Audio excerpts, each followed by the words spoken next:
Welcome to the Hermitcraft recap. My name is PixelRiffs, our waitress XP. Captions on this video were provided by Liara, and I think it's safe to say that the server will never financially recover from this. Of course, by this, we mean having a bank. Surprisingly, compared with previous seasons, there hasn't been a ton of shopping district competition in Season 11, which might all change with the bank up and running. But many of the hermits have been focusing on experiences rather than shops, thinking of the Nautilus Racing League, Whack-A-Scar, and so forth, or opting to build shop facades at their own bases, which often just lead to educational experiences about bundles or conceal a villager trading hall. How will this affect the labyrinthian network of free stuff distribution and the many sworn oaths among the crew? Only time will tell, but I have to admit, it would be sad to see them go back on the banana boom boom deal. So with that in mind, let's take a look at all the events and mishaps that occurred on the Hermitcraft server this week. Starting with Good Times with Scar, who puts on the white gloves just to carefully deliver the prized Etho Wither to Joel Smallish Beans after he won the auction. Hope he also cleaned the crumbs out of the keyboard, otherwise the point is kind of lost. And hopefully he finds a place of honor to place it. Wither boss, oh I forgot I paid a ridiculous amount of money for this. The new item on display for a bidding war is the Hot Guy pin-up from previous seasons, and for a small price of outbidding Cub Van, you can pin it up wherever you want. Granted, you're on the Hermitcraft server. Then again, if you're on the Hermitcraft server, you might want to hold on to the funds for when Scar opens his bank. The Grand Hall of Wealth is now fully decorated with lamp pillars lining the walls ready to display the value of a given hermit's net worth, or their shop's net worth, or any other number really. None of it is rigged to redstone yet, and Scar hasn't quite decided either. Then again, if you're on the Hermitcraft server, you might want to hold on to the funds for Scar's new and exciting shop, hidden within the floating meatball Saturn, and accessible through a space rocket really gunning for the center of it. And you really go through the rockets to enter the shop. There is a wind charge powered player launcher at the bottom with a direct line to the planet's core. Just have to watch out for the local monsters because, of course, Scar has once again made a mob farm without meaning to. Then again, if you're on the Hermitcraft server, you might want to put all your money in a paper bag. This is a stick-up.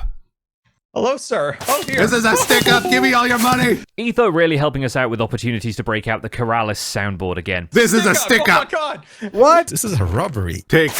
Oh, sorry. I accidentally shot. After he gets out of jail for showing the local law enforcement how to use deadly firearms, Etho immediately robs the bank again. And he continues to scam people by trading imitation meat in his cyberpunk alley as he rounds out the businesses both practical and decorative.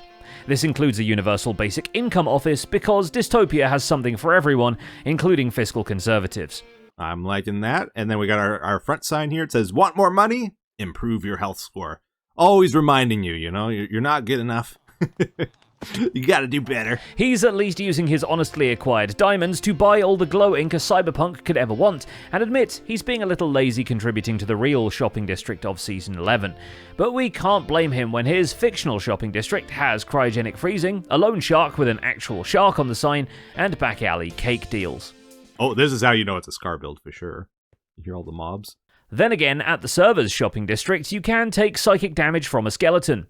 Oh, my head hurts just thinking about armor stands. Okay, so this is not it. Vintage Beef has make-believe shops of his own to work on, and this week you better believe he makes a pet shop. This involves a long-distance trip to find a greater variety of wolves and cats, tropical fish for the fish tanks, and parrots, none of which were suffocated in the making of these enclosures. Yeah, you can even just remove the glass. If I wanted to just remove the glass, they would just be stuck there for eternity, which is still kind of awesome. He's certainly stuffing all the details into stores like this, up to and including the depressingly accurate 80s ceiling tiles. And with the whole 80s theme Beef is going with this season, we're not surprised he's a pet shop boy. Yeah, I like it. And it doesn't feel claustrophobic at all. I think the ceiling is high enough that this is perfect, actually. He puts a lid on both the computer shop and the arcade, too, although the latter looks much cooler with its glow-in-the-dark skulk aesthetic and a few extra banners bought from False Mart. And 2 more. That's 6 diamonds I've already spent on banners. False, you are absolutely making a killing off of me. The incredibly intricate banner designs continue to be but a footnote in False Symmetry's videos, where she's more preoccupied with perfecting the architecture of her base and being a problem for Rendog. I will have my revenge in this life or the next. Will he though? We've mentioned the moving of Ren last week that made him literally crash out, but she also bothers him for a spot of British television. Unfortunately, when Ren is there to try and guess the song that she put on the note blocks, half the redstone doesn't fire. Oh, wait a minute. Something's happening. there you go. Oh, now it's going off twice. Dude, this I've is made a awesome. remix. I've made a remix. Now, what the game was supposed to play there is the EastEnders theme, because False saw Joel Smallish Beans build a river and figured it looked pretty much like the one from the British soap opera intro. That's the Thames, Sloy, the Thames. Just to really drive home that he's on TV now, she also builds the EastEnders logo in the air over the musical bit, and naturally Joel has discovered the massive letters while in FreeCam. Joel did not discover the Noteblock tune. Which means, in true EastEnders fashion, we're being left on a cliffhanger. So now it says East Beans. That's some good font, though. Look at that. That's some nice font. It looks. Oh, it's got a shadow as well. Wow. Despite false running interference when Ren is at his most vulnerable, Ren is still welcome to use her automatic spruce tree farm while he's having his breakfast, and all the better, because he's been digging a hole in the city of Trillium to house an arcane super smelter, and the charcoal will run it for the foreseeable future. The plan is to make the interface sleek and stylish, concealing the arrays of furnaces underneath and having the smelted product bubble to the surface, and then to have it smelt all the glass he can carry to his cleric villagers, convert it into bottles, and demand their strongest potions. It's kind of magical. You know, it makes your Redstone brain think, how is this happening? What's going on? Joel is also glass maxing on account of his enormous rainbow build still only being a third of the bow, despite reaching cloud level already. It has grown, I promise. I feel like it looks like it hasn't. Admittedly, that would be the perfect place to stop it and pretend it was always meant to disappear into the clouds, especially since at 777 horses killed to power the rainbow generator, the server has got to be running out of horses.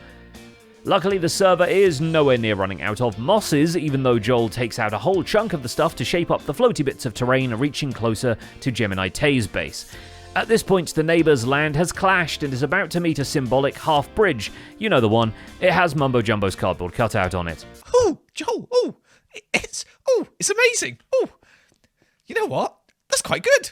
That's my Mumbo impression. Okay, yeah. Jim, I've built half a bridge. I think you should finish the other half. But it's not all bridge and rainbows at Joel's base, as mysteriously his sheep continue escaping. Not something you would have guessed from how easily he gets ahead in ZF's Is That Sheep Looking at Me card game. I genuinely want someone to work out the odds of how getting a 50-50 wrong 5 times, I think, like Etho did. Because that's got to be a new record. Recently ported to Redstone, the game meets its first playtesters with Etho, Joel, BOO, and of course ZF coming together on the battlefield and beginning to battle Greys. The rules are fully animated in ZF's video, with a whole segment dedicated to explaining, incidentally, exactly on what terms BOO is about to absolutely school him. Yes, people don't know this, but he's come in with such an aggressive, like, I'm going to win. Yeah. And he's actually done He's it. been and I'm messaging so us annoyed. all day, being like, I'm tree gonna win. Notably, the actual looking of the sheep only comes up in case of a wild card being played, since a coin flip is meant to determine if the wild card plays right to begin with. Most of the gameplay is actually about putting your sheep together out of assorted sheep halves in a way that makes the colours match. Besides that, there is a whole extra layer of stealing sheep or sheep halves or power-up cards from the opponent's fields, which paints a disturbing picture of what ZF does for fun, generally. An especially delightful element is that you end your move by saying "bah." So here's hoping the Kickstarter is a success and the game actually ships. Bah. Bah. Bah. Boom. Bah. Impulse and the rest of the Zits crew take some time to playtest on stream too, and Impulse gives it a nod in a video featuring several other minigames, although Cubfan's shooting gallery is the only one he actually plays, because he has to do backrooms maintenance on the Hamtrak rail shooter, and is still pondering how his silo wasteland connects to the lush and verdant golf course. And also in Skiz's area, I don't believe he's going to be converting his to like a dead. We need to transition it somehow. And I think it's safe to say, it looks pants. But he'll have more time to think about that now he's saving time on vertical transport. He tests and builds a Brockavator, a retooled zipper elevator by Brocade that basically warps the passenger to whatever height they built it to within a single game tick. So the silo now has an express elevator with a safe fall right next door. Perhaps not lore accurate, but perfect if you want to access the maintenance level. Oh, Brockovator, thank you so much for bringing back this style of elevator. And the one tick is even better than it used to be. Amazing. Joe Hills has a different workaround for climbing to the AFK platform at Zombie Cleo's Guardian farm. He builds a portal directly to it. The problem is you gotta have your crosshair on where you want the thing to go. Whoops, there goes the portal. We should probably eat something and or leave. Joe mostly wants a nether hub connection to the farm for improved access, and guess what the local ghasts don't want? Still, Joe perseveres, and even brings in direct opposition by driving a happy ghast directly into a resized portal so he can work on the ceiling of the connecting tunnel. The whole thing would have been easier if he'd had access to Elytra, but he also assumed Scar's shopping district planet had Elytra for sale. Scar, is the planet empty? Move the Elytras out? I always heard this was an Elytra shop. Good times when Scar left the game! Tango Tech, meanwhile, assumed that he would not have a PR manager without knowing that he has one, and he was wrong about that as well. Self-proclaimed marketing officer. Chief marketing officer. Chief? No, not even Chief a subordinate to the chief. Chad, I think we should have a little tour. What do you guys think? No tour. I'm a little worried Tango's been slacking off, maybe, and that's why he doesn't. With decked out deep in its redstone technology phase, hermits continue to pile up around the finished bits and even offer guided tours to each other, which completely demolishes the idea of us having to put a spoiler warning on this thing. The idea also assumes that any of the server mates can actually figure out what's going on with the massive circuit board made entirely out of activator rails without an animatic explaining that. In short, it decks out. The line of rail is an information superhighway with a deck encoder on one side and a deck decoder on the other, which somehow processes the cards that the players put into their run faster than not encoding anything in the first place would. In fact, Tango has to introduce a ring of droppers rapid screaming into each other just to stagger the signals and ensure that the commands don't collide into each other. Stagger them by 1/5 of a second, mind you, so it's still obscenely fast for the rail that doesn't even let you ride it. It's called a token ring network, and the idea is you have like a token that goes around your network. I don't know what I expected. This is all to say that while Redstone is basically a programming language, it was never really meant to have multi-threading built on it, especially when Minecraft itself doesn't really do that. This is essentially how it should work. Okay, perfect. So a little surprise, I'm not gonna lie. And that's the story of why the Dread Pirate Ijevin is not a marketing manager for Decked Out 3. Also, it's not being sold in the first place. He is the marketing manager for Decked Out. If he wants to be the marketing manager for Anchors Away, we could desperately use him, though. Yeah, he's no longer the marketing manager of the golf course, so you know. Brutal. You can take him. Well, I'm actually more of a sponsor for that. Thankfully, this just frees up the time for him to work on his own projects, specifically the draining of the pirate base, where he had to remove all of the ship's bottoms just to make sure they're not whisked away by the slime block sweepers. So I do realize that people may think that I am crazy for wanting to place all of these blocks down and remove all of this water and even do this project in general, but you know what? I also think I'm crazy. Though the squiggly parts have all been cleared manually last week, the flying machines still need a lot of accommodation before they can really pull the plug on the basin. So Jevin needs even more sand for temporary walls across the territory, to the horror of the local squid population. Eventually, however, all of the haven is drained and only a flat rock foundation remains ready to be molded into a more fitting sea floor. Unless Mog Swamp gets there first. But the idea that I had when I was chatting with Cub about becoming a cyberpunk pirate, I can't get it out of my head, man. Mining operations also continue over at XB Crafted's base, although aside from the basalt generator, he's more concerned with making the mine shaft look pretty. The vertical section where the elevator will eventually go gets wall panels and a supportive framework. And Keralis is also very supportive of the project once XB stops shooting at him with arrows. 1 out of how many arrows? We still can't work out why BOO is building a PvP arena when these two will use anywhere on the server as their battleground.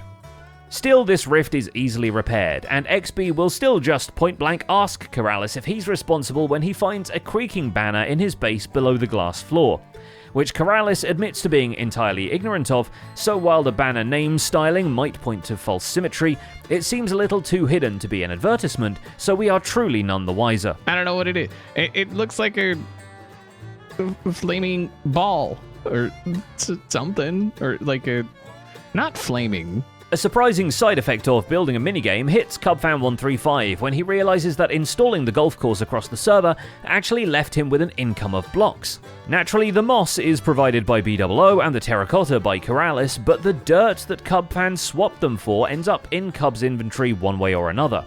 And dirt is just mud bricks, and mud bricks are just CubFan's base. They simply don't quite know it yet. This way, a significant chunk of the server's surface is now a part of Cub's home, but shaped like walls and other such commodities. In short, it's Cub's world, we're just living in it. Well, not you and I, we're not actually on the Hermitcraft server, but then again, if you're on the Hermitcraft server, you might want to hold on to your money and just go and grab the stuff from Cub's base directly. Just recently, he installed a farming array for plenty of decorative blocks and commodities from sweet berries to nether sprouts, and they're quite conveniently reproduced at the click of a lever. After all, you are living in between his golf holes anyway. In the meantime, we can only speculate which of Cub's distant relatives has left him this fortune of bone meal dispensers. So yeah, very cool area that's sort of pretty well interconnected now.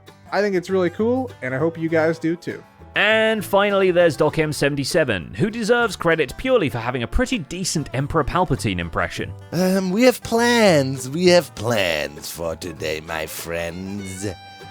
In this episode, you will witness the power of a fully operational and armed battle station. Scar is somewhat to blame here for asking live in front of everyone for Doc to be more of a Disney villain.